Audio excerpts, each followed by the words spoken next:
नमस्कार दोस्तों, लीजिए प्रस्तुत है कहानी दलाल। कहानी पसंद आए तो लाइक करें, शेयर करें और चैनल को सब्सक्राइब करना ना भूलें। 6 महीने पहले जब काजल की शादी राजन से हुई थी तो वह मन में हजारों सपने लेकर अपने पति के घर आई। शुरुआती दिनों में उसके सपने पूरे होते भी दिखे थे। उसके ससुराल वाले खाते पीते लोग थे और वहाँ कोई कमी नहीं थी। गरीबी में पली बढ़ी काजल के लिए इतना होना बहुत था। उसे लगा था कि ससुराल आकर उसकी ज़िंदगी बदल गई है, उसकी गरीबी हमेशा के लिए पीछे छूट गई है। पर बीतते दिनों के साथ उसका यह सपना टूटने लगा था। काजल के मायके की ज़िंदगी गरीबी और तंगहाली से भरी ज़रूर थी, पर वहाँ उसकी इज्जत थी। जैसे ही वह 20 साल की हुई, उसके माँ बाप उसकी इज्जत के प्रति कुछ ज़्यादा ही सचेत हो उठे थे। शादी के शुरू के दिनों में राजन का बर्ताव काजल के प्रति अच्छा था। उसके सास ससुर भी उसका ख्याल रखते थे, पर आगे चलकर राजन का बर्ताव काजल के प्रति कठोर होता चला गया। राजन कपड़े का कारोबार करता था। उसे अपने कारोबार में 50,000 रुपये का घाटा हुआ। उसे महाजन का उधार चुकाने के लिए अपने एक दोस्त से 50,000 रुपये का कर्ज लेना पड़ा। रजत नाम का यह दोस्त जब राजन से अपने पैसे मांगने लगा तो उसके हाथ पैर फूलने लगे। उसे समझ में नहीं आ रहा था कि वह इतने रुपए कहाँ से लाए ताकि अपने दोस्त के कर्ज से छुटकारा पा सके। उसने इस बारे में गहराई से सोचा और तब उसे लगा कि उसकी पत्नी ही उसे इस कर्ज से छुटकारा दिला सकती है। अपनी इस सोच के तहत राजन ने काजल से बात की और उससे कहा कि वह अपने माँ बाप से 50,000 रुपये मांग लाए, पर जहाँ तक 2 वक्त की रोटी का जुगाड़ ही मुश्किल हो पाता हो, वहाँ इतने पैसों का इंतजाम कहाँ से हो पाता। ठीक है, राजन उदास लहजे में बोला, पर मेरे पास एक और तरीका है। काजल मुस्कुराते हुए बोली, मेरे पास रूप और जवानी की दौलत तो है, मैं इसी का इस्तेमाल करके पैसों का इंतजाम करूंगी। क्या बकवास कर रही हो तुम? राजन तेज आवाज़ में बोला, मैं बकवास नहीं बल्कि सच कह रही हूँ। नहीं, तुम ऐसा नहीं कर सकती। आखिरकार मैं तुम्हारा पति हूँ और कोई पति अपनी पत्नी की इज्जत का सौदा नहीं कर सकता। पर मैं कर सकती हूँ, काजल कुटिल आवाज़ में बोली, क्योंकि पैसा पहले है और पति बाद में। उनकी स्कीम के अनुसार रात के तकरीबन 10 बजे राजन लौटा तो उसके साथ उसका दोस्त रजत भी था, जिससे उसने कर्ज लिया था। राजन अपने दोस्त रजत को लेकर अपने बेडरूम में आ गया। उसने काजल से कहा कि वह उसके और उसके दोस्त के लिए खाने पीने का इंतजाम करे। आधे घंटे बाद जब काजल उनका खाना लेकर बेडरूम में पहुंची तो दोनों शराब की बोतल खोले बैठे थे। काजल खाना लगाकर एक और खड़ी हो गई। शराब पीने के साथ साथ वे दोनों खाना खाने लगे। खाना खाते समय रजत रह रहकर काजल को बड़ी कामुक निगाहों से देखने लगता था। जब वे लोग खाना खा चुके तो काजल जूठे बर्तन लेकर रसोई घर में चली गई। थोड़ी देर बाद राजन ने आवाज़ देकर उसे पुकारा। काजल कमरे में बेड के पास खड़ी थी और राजन के साथ बैठा रजत उसे बड़ी कामुक निगाहों से घूर रहा था। काजल ने आंखों ही आंखों में कुछ इशारा किया और राजन उठता हुआ बोला, काजल तुम यहीं बैठो, मैं अभी आया। इतना कहने के बाद राजन तेजी से कमरे से निकल गया और बाहर से दरवाज़ा बंद कर दिया। पर वह कमरे से निकला था, घर से नहीं।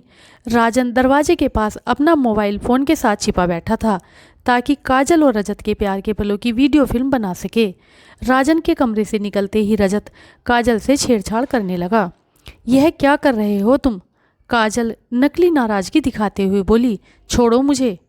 तुम्हें कैसे छोड़ दूँ जाने मन, रजत बोला। बड़ी कोशिश के बाद तो तुम मेरे हाथ आई हो, कहते हुए उसने काजल को अपनी बाहों में भर लिया।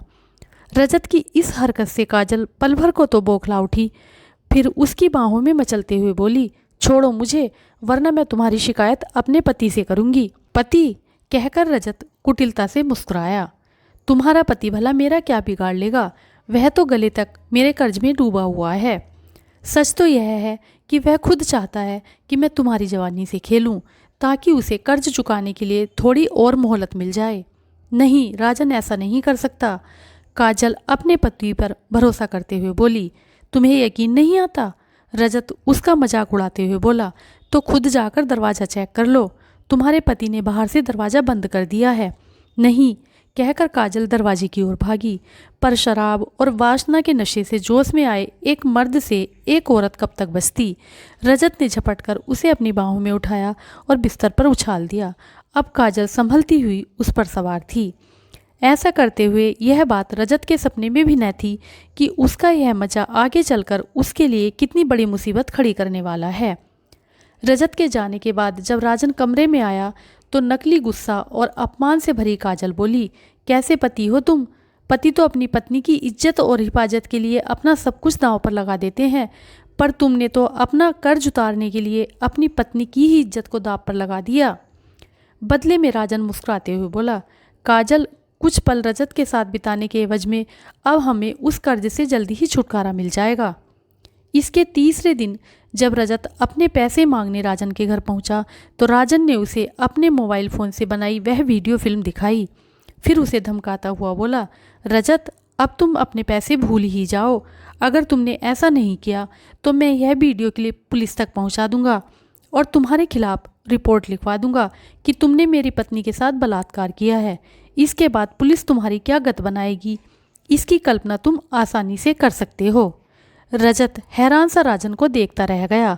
उसके चेहरे से क्षोभ झलकने लगा। वह चुपचाप राजन के घर से निकल गया। इधर राजन ने उसके इस डर का भरपूर फायदा उठाया।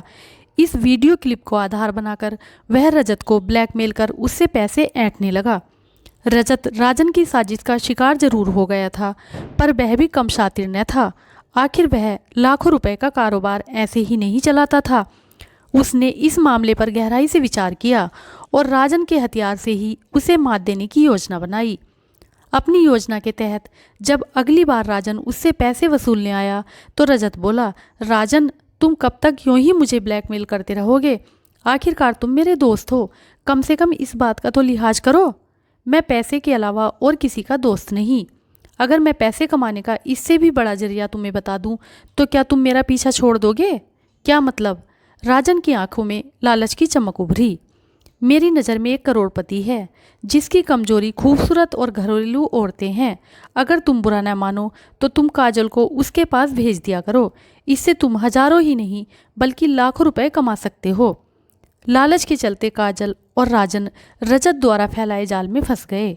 अब रजत ने उस आदमी के साथ काजल के रंगीन पलों की वीडियो क्लिप बना ली और एक शाम जब पति पत्नी उसके पास आए तो यह फिल्म उन्हें दिखाई। फिर रजत बोला, मैं जानता था कि तुम लोग अपनी हरकतों से बाज नहीं आओगे, सो मैंने यह खूबसूरत वीडियो क्लिप बनाई है। अब अगर तुमने भूलकर भी मेरे घर का रुख किया तो इस वीडियो फिल्म के जरिए मैं यह साबित कर दूंगा कि तुम्हारी पत्नी देह धंधा करती है और इसकी आड़ में लोगों को ब्लैकमेल करती है। तुम इसमें उसकी मदद करते हो। तुम न सिर्फ उसके दलाल हो बल्कि एक ब्लैकमेलर भी हो। यह सुनकर पति पत्नी के मुंह से बोल न फूटे। वे हैरान होकर रजत को देखते रहे, फिर अपना सा मुंह लेकर उसके घर से निकल गए। तो दोस्तों, उम्मीद करती हूँ ये वीडियो आपको पसंद आएगी। धन्यवाद।